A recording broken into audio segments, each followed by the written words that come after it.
कुछ ईरानी ज़ाहिर, कहते हम करबला गए तो 40 के दिन थे, हर बंदा कह रहा था आप हमारे घर आए, हमारे घर आए। कहते हमें जल्दी करबला पहुंचना था, हम नहीं रुके। एक छोटा सा गांव था बीच में, एक बूढ़ा 75 साल का, उसने आकर हमारे कदम पकड़ लिए। इतनी शिद्दत से रो रहा था, लग ये रहा था अगर इसकी दावत को कबूल न किया कहीं इसे यहीं पे सख्त तारी ना हो जाए। ज्यादा नहीं, बस आओ मेरे सुफरे पे खाना खाओ, अगर तू मेरे सुफरे पे खाना खाएगा मैं ऐसे महसूस करूंगा कि गोया हुसैन मेरे घर में मेहमान बन के आए। खुलूस।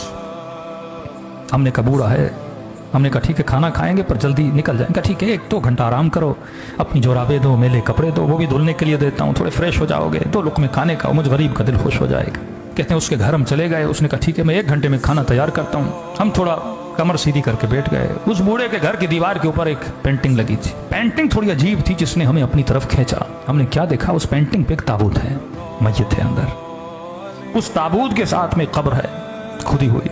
हमने कहा ये कैसी पेंटिंग है, लोगों के घरों में जाओ या करबला की जरिए ये चीजें हैं, लेकिन ये कैसी पेंटिंग है जिसमें ताबूत है, ताबूत के अंदर मय्यत और सामने खुदी हुई कब्र है। बूढ़ा आया, हमने कहा बूढ़े बताओ ये पेंटिंग का माजरा क्या है। उसने कहा पहले खाना खा लो, कहीं ऐसा ना मैं बताऊं तुम रोने लगो। मौला के ज़ाहिर हो, सुकून से खाना खाओ। इसरार किया कर नहीं खाना खाओ। खाना खा लिया हमने। हमने कहा अब बता, ये जो ताबूत देख रहे हो ये मेरा ताबूत है, ये जो कब्र देख रहे हो ये मेरी कब्र है। एक दिन मैं मर चुका था, मेरा जनाजा ताबूत में था, इसी तरह मेरी कब्र खुदी हुई थी। आज जो मैं तुम्हारे सामने जिंदा हूं ना, ये हुसैन की दुआ का नतीजा है। ऐसे कई मौजूज़े हो चुके हैं। का जरा समझा तो कहना क्या चाहता है। का मेरे पूरे गांव वाले से पूछो कि ये बूढ़ा जिसके घर हमने खाना खाया है इसका माजी कैसा था, तो सारे गांव वाले गवाही देंगे हमारे गांव में इससे बड़ा कोई फासिक नहीं था। तो मुझे नहीं याद कोई ऐसा गुनाह था जो मैंने नहीं किया। वो 40 का सिलसिला शुरू हुआ। मैंने देखा जोक दर जोक कुछ लोग हैं जो करबला हुसैन की ज़ियारत के लिए जा रहे हैं। मैंने कहा जाता हूँ इन ज़ायरों को लूटता हूँ, किसी का मोबाइल लूटूंगा, किसी के पैसे लूटूंगा, थके हुए टूटे हुए सो जाएंगे, लूट लूंगा। कहता निकला अपने इरादा लेकर, चाय की सबीलें, खाने की सबीलें, मौकब पे मौकब लगा हुआ। दिल किया कि चाय पीऊं। एक मौकब पे गया, मैंने कहवा उठाया, पीना चाहा।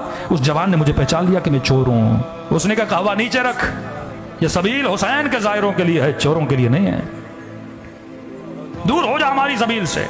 बुरा लगा, मैंने कहा कोई बात नहीं, आगे दूसरी सबील से पी लूंगा। आगे बढ़ने लगा, एक बूढ़े ने देखा जो सबील के अंदर था, कहा इधर आ। मैंने कहा क्यों आऊं, चाय तो तुम पिलाने नहीं देते। कहा शर्म नहीं आती, सारे गांव वाले मदद कर रहे हैं, हुसैन की ज़ाहिरों की खिदमत कर रहे हैं, तू खिदमत नहीं करेगा।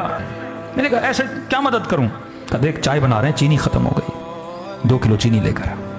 मैंने कहा ठीक है। बगैर गरज के ना, आप न्यास करते हो, जहन में कोई सोच है ना, मौला हुसैन मदद करेंगे, कब्र में क़यामत में सैयदा कोई अजर देंगी मेरे आंसुओं के बदले।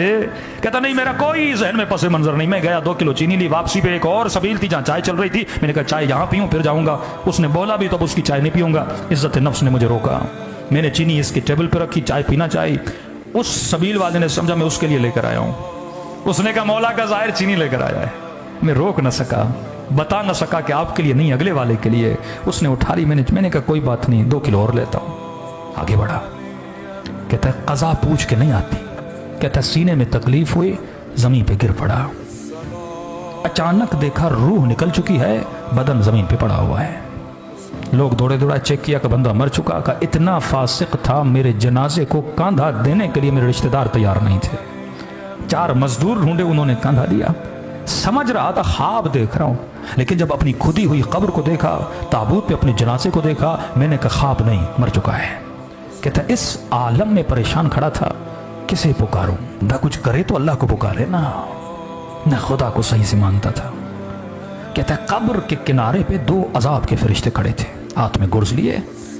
इतनी हैबत थी इनके वजूद में, जब देखते थे गोया मेरे अंदर से जान को खींच लेते थे। समझ गया उतरूंगा, कब्र का दरवाजा बंद होगा, अजाब शुरू हो जाएगा। कहता मेरा वजूद कांप रहा था, किसे पुकारूं, कौन आएगा मदद के लिए। इतने में मेरे पीछे से एक मीठी सी आवाज आई, और आवाज ने मलाइकों को मुखातब किया, ऐ मलाइकतुल्लाह, मेरे दोस्त को डरा क्यों रहे हो। मैंने कहा कौन है इस आलम में मुझे अपना दोस्त कह रहा है। कहता है मुड़ के देखा तो मलाइकों ने बड़े अदब से इसे झुक के सलाम किया और कहा अस्सलामु अलैका या अबा अब्दुल्लाह अल हुसैन।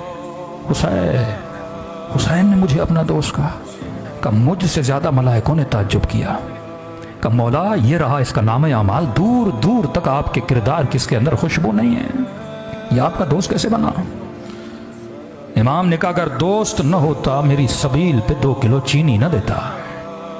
کون دیتا ہے بے غرض کسی کو کوئی چیز؟ کہ حسین گناہ بہت ہیں، 2 کلو چینی کی قیمت کیا؟ یہ حسین ہے، ذرا ذرا چیز کا حساب رکھتا ہے حسین، یہ کریم ہے کہ سننے والے ایرانی سارے ظاہر رونے لگے۔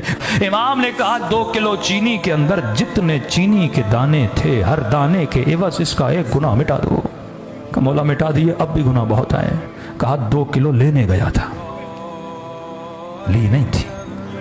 اگر تو کربلا جانے کی نیت کرے بیچ میں مر جائے نا ثواب لکھا جائے گا، آیا تو تھا نا، نیت تو کی تھی نا۔ امام نے کہا دانوں کو کاؤنٹ کرو ہر دانے کے، بس کہنے لگے مولا حسین اب بھی گناہ بہت ہے۔ بوڑھا رو کر اپنا سر پیٹ کے کہنے لگا جب یہ کہا نا مولا اب بھی گناہ زیادہ ہے، کہتا میں نے سر جھکا لیا، اب حسین کیا دیں گے؟ کچھ ہے ہی نہیں۔ کیا مولا حسین نے کہا اور کتنے کلو کی ضرورت ہے؟ حسین خود خرید کے دے گا۔ ایک شفقت بھری نگاہ سے مجھے دیکھا، کہا واپس چلا جا اور بن کے واپس آنا۔